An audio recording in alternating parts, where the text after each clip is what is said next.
نحمده ونصلي ونسلم على رسوله الكريم اما بعد اعوذ بالله من الشيطان الرجيم بسم الله الرحمن الرحيم وسارعوا الى مغفرة من ربكم وجنة عرضها السماوات والارض اعدت للمتقين صدق اللہ العظیم۔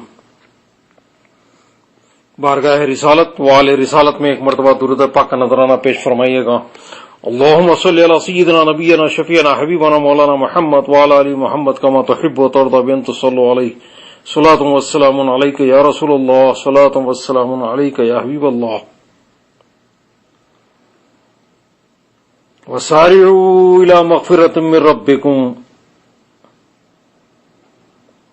اللہ تبارک و تعالی ارشاد فرماتا ہے اور اپنے پروردگار کی مغفرت کے حصول کی طرف جلدی کرو، تیزی سے آؤ۔ وہ جنت عرضها السماوات والارض،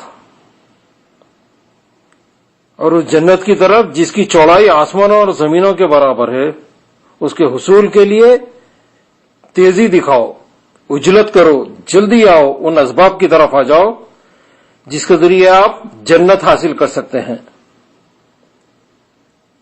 اعدت للمتقین، جو متقیوں کے لیے تیار کی گئی ہے،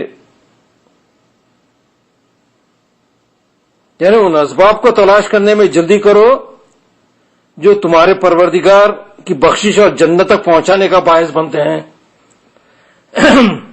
جس طرح اپنے گناہوں پر ندامت کے آنسو بہانا، سچے دل سے توبہ کرنا اور استغفار کرنا یہ گناہوں کی بخشش اور مغفرت کا ذریعہ ہوتے ہیں، درجات کی بلندی اور برکات کے حصول کا باعث بنتے ہیں، اسی طرح اعمال بھی جنت کی ابدی نعمتوں کے پانے اور بخشش کے حصول کا ذریعہ بن سکتے ہیں۔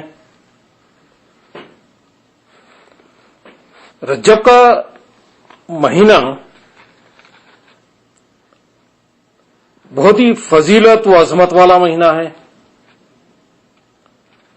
حضرت انس رضی اللہ تعالیٰ عنہ سے روایت ہے کہ حضور نبی کریم صلی اللہ تعالی علیہ وسلم رجب کا چاند دیکھ کر یہ دعا فرماتے تھے کہ اے اللہ ہم کو رجب و شعبان میں برکت دے اور ہم کو رمضان میں پہنچا دے۔ ما ثبت من السنہ۔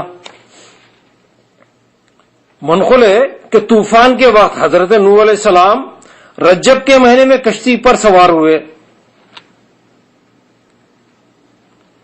پھر 6 مہینے تک یہ کشتی سیلاب میں تیرتی رہی، یہاں تک کہ آپ عاشورہ کے دن جودی پہاڑ پر اترے۔ یعنی 6 مہینے تک رجب سے یہ کشتی چلتی رہی، 6 ماہ مسلسل یہ چلتی رہی پانی میں، اور جودی پہاڑ پر عاشورہ کے دن 10 محرم کو وہاں قرار پائی، وہاں ٹھہر گئی۔ حضور سید المرسلین محمد رسول اللہ صلی اللہ علیہ وسلم کا یہ بھی ارشاد ہے کہ رجب کا مہینہ عظمت والا مہینہ ہے، اس میں نیکیوں کا ثواب بڑھا دیا جاتا ہے، اس مہینے کا ایک روزہ 1 سال کے روزے کے برابر ہے۔ رجب کی 27 رات شب معراج ہے۔ اس رات کی فضیلت اس وجہ سے بھی بہت زیادہ ہے کہ اس رات میں حضور نبی کریم صلی اللہ تعالی علیہ وسلم کو معراج ہوئی۔ اسی رات میں آپ نے مسجد اقصی کے اندر تمام انبیاء و مرسلین کی امامت فرمائی۔ اسی رات میں آپ نے آسمانوں کی سیر فرماتے ہوئے سدرۃ المنتہا و عرش اعظم کو اپنے خدوم میمنۃ لزوم سے مشرف فرمایا۔ اسی رات میں اپنے رب کی بے شمار آیات کبریٰ کا نظارہ فرماتے ہوئے محبوب حقیق دیدار پر انوار سے آپ کی آنکھیں ٹھنڈی ہوئی۔ اسی رات میں آپ کے طفیل میں آپ کی امت بھی لاتعداد کرامتوں اور بے حساب نعمتوں سے سرفراز ہوئی۔ اس لیے یہ جو شب ہے، شب معراج، شب رحمت، یقیناً نہایت بزرگ و برکت رات ہے۔ یہ تمام انعامات عطا ہوئے، اللہ تعالی کے تحفے عطا ہوئے اس امت کو، انعامات کی رات ہے، اعزازات کی رات ہے، درجات کی بلندی کی رات ہے۔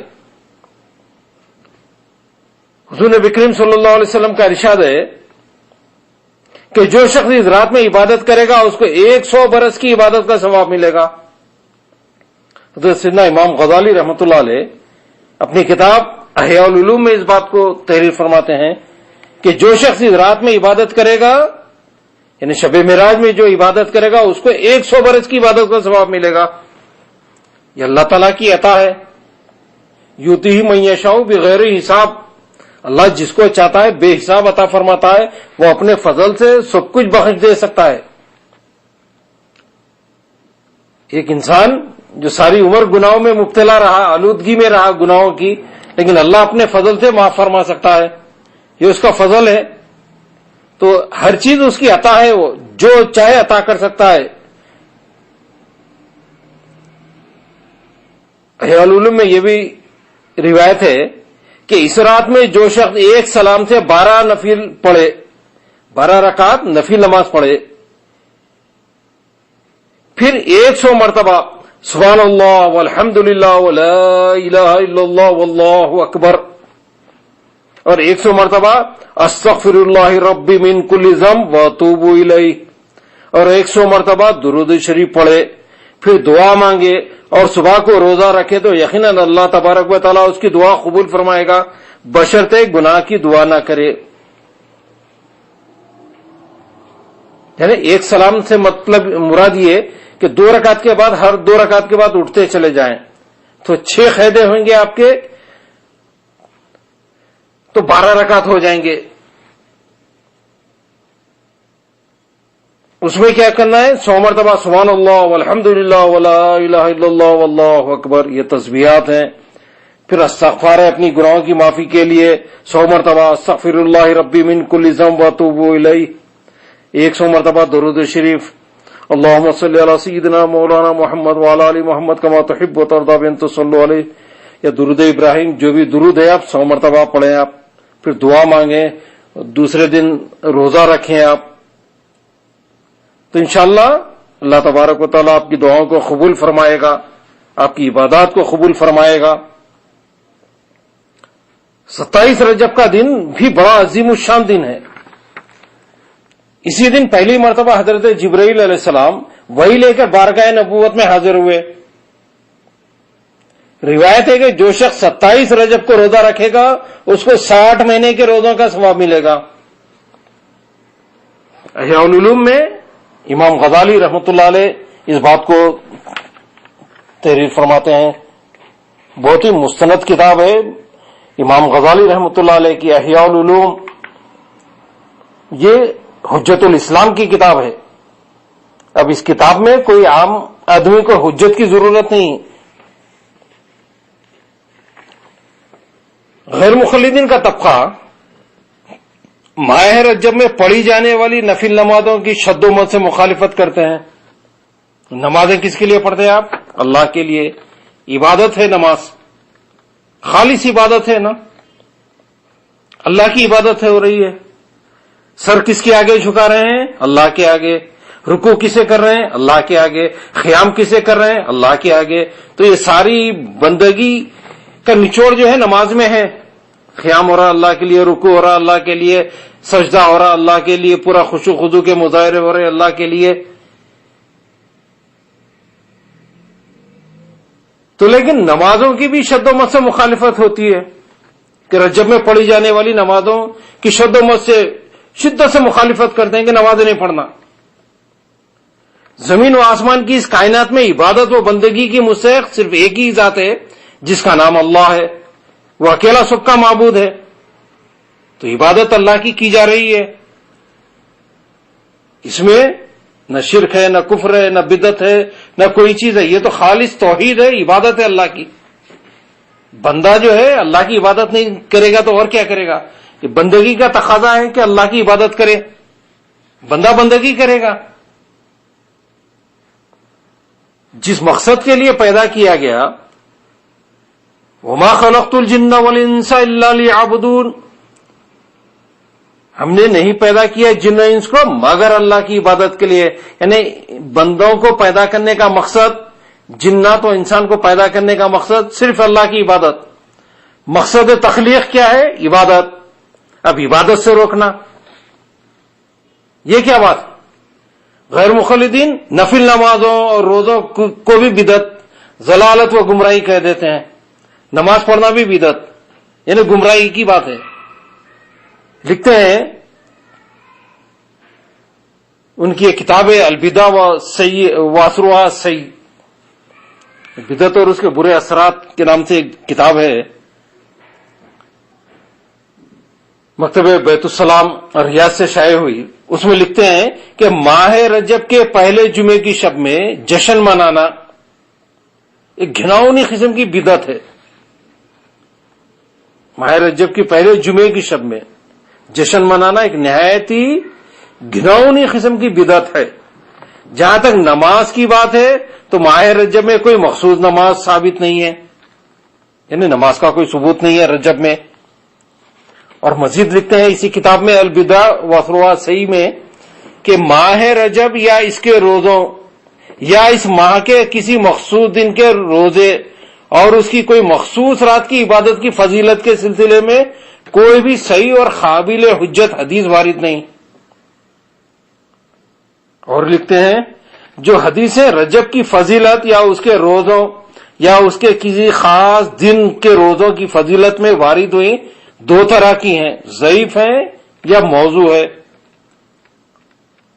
رجب اور شعبان کی نمازیں جو ہے یہ بدعت ہیں. یہ رجب اور شعبان کی نفل نمازیں بدعت ہیں. یہ کیمے لکھ رہے ہیں البدع و اثرها السیء، بدعت اور اس کے برے اثرات میں طاہر نصار عزیز لکھ رہے ہیں جو مکتب بیت السلام ریاض سے شائع ہوئی. اور لکھتے ہیں کہ لہذا اللہ اور اس کے رسول صلی اللہ علیہ وسلم کی خاطر غیرت کا تقاضا یہ ہے کہ اللہ اور اس کے رسول پر گھڑی ہوئی چیزوں کو معطل قرار دیا جائے اور اس نمازوں کی قباحت و اشاعت کو آشکار کیا جائے. کس کی قباحت؟ خبی بولے تو بری چیز، کس چیز کی برائی کو واضح کیا جائے اور اس نمازوں کی قباحت و اشاعت کو آشکار کیا جائے. نمازوں میں جو قباحت ہوتی، برائی ہوتی، اس کو وہ آشکار کیا جائے اور اس نمازوں سے لوگوں کو متنفر کیا جائے، نمازوں سے نفرت دلائی جائے. لکھ رہے ہیں البدع و اثرها السیء صفحہ 85 میں طاہر نصار مکتب بیت السلام اور ریاض کہ نمازوں سے نفرت دلانا چاہیے. یہ نمازیں کیا ہے؟ بدعت ہے، کوئی فضیلت نہیں ہے ماہ رجب کی اور نہ مخصوص کوئی عبادات ہے، لہذا عبادتیں بھی جو ہے بدعت ہے، روزے بھی بدعت ہے اور نفرت دلانا چاہیے لوگوں کو ان عبادات سے. یہ شدت سے مخالفت ہو رہی ہے. ماہ رجب جو ہے بہت فضیلت والا مہینہ ہے. ماہ رجب و شعبان کی فضیلت اور ان مہینوں کے روزوں کے بارے میں ہم نے حجت الاسلام ابو حامد امام غزالی رحمۃ اللہ علیہ کی کتاب احیاء العلوم کے حوالے سے احادیث مبارکہ کو پیش کیا ہے. ہم نے جو احادیث پیش کیے وہ احیاء العلوم میں موجود ہے، آپ دیکھ سکتے ہیں. امام غزالی کی کتاب ہے، مشہور کتاب ہے. جماعت محدثین، فقہاء، ائمہ، اولیاء، صوفیاء و مجددین میں حجت الاسلام ابو حامد امام غزالی رحمۃ اللہ علیہ کو نمایاں مقام حاصل ہے. بلا شبہ آپ کی ذات حجت الاسلام ہے. کسی صحیح العقیدہ مسلمان کے لیے ممکن نہیں کہ وہ اسلام کی حجت سے الجھا کرے. حجت الاسلام ہے، اب حجت سے الجھ رہے ہیں. امام غزالی جیسی شخصیت نے اپنی کتاب میں جو فضائل بیان کیے ہیں اب اس کا انکار کیا جا رہا ہے. تو کسی بھی صحیح العقیدہ مسلمان کے لیے ممکن نہیں کہ وہ اسلام کی حجت سے الجھا کرے. یہ بدنصیبی تو ادب سے ناشنا، عاقبت نااندیش، نام نہاد غیر مخلدین کے حصے میں آئی ہے کہ اخیار امت سے الجھا کرتے ہیں. جو امت کے نیک لوگ ہیں، صالحین ہیں، ان سے الجھا کرتے ہیں. اللہ تبارک و تعالیٰ ارشاد فرماتا ہے، ہمیں دعائیں سکھائی جا رہی ہے نماز میں، اہدنا الصراط المستقیم، اے اللہ ہمیں سیدھے راستے پر چلا. پھر سیدھے راستہ کس کا ہے وہ بیان کیا جا رہا ہے. صراط الذین انعمت علیہم، اے اللہ ہم کو ان لوگوں کے راستے پر چلا جن پر تو نے انعام کیا ہے. اب انعام والے کون؟ یہ ہمارے اوپر نہیں چھوڑا گیا کہ آپ جس کسی کو چاہے انعام والا قرار دے دیں، یہ ہماری مرضی پر نہیں چھوڑا گیا ہے، بلکہ اللہ تعالیٰ خود ارشاد فرما رہا ہے کہ انعام والے کون؟ انعم اللہ من النبیین والصدیقین والشہداء والصالحین، نبیین انعام والے ہیں، شہداء انعام والے ہیں، صدیقین انعام والے ہیں، صالحین انعام والے ہیں۔ تو اب انعام والوں کی روش پر چلنا ہے، ان کے طریقوں پر چلنا ہے، تو ان کے راستے کو اختیار کرنے کی دعا ہمیں سکھائی جا رہی ہے نماز میں۔ تو نماز کے باہر ہم کہہ سکتے ہیں کیا کہ نہیں ہم کو ان کے راستے کی ضرورت نہیں، ان کی روش کی ضرورت نہیں؟ تو بتائیے امام غزالی رحمۃ اللہ علیہ حجت الاسلام یہ صالحین میں ہے یا نہیں ہے؟ ہے کوئی انکار کر سکتا ہے کہ امام غزالی صالحین میں شمار نہیں ہے؟ جب صالحین میں شمار ہے، آپ کا حجت الاسلام ہے آپ، تو آپ کی روش پر چلنے کا دعا سکھائی جا رہی ہے۔ اللہ تعالیٰ فرماتا ہے کہ نفل نمازوں سے اللہ کا تقرب حاصل کرتا ہے بندہ، یعنی نفل نمازیں تقرب الہی کا ذریعہ ہوتی ہیں۔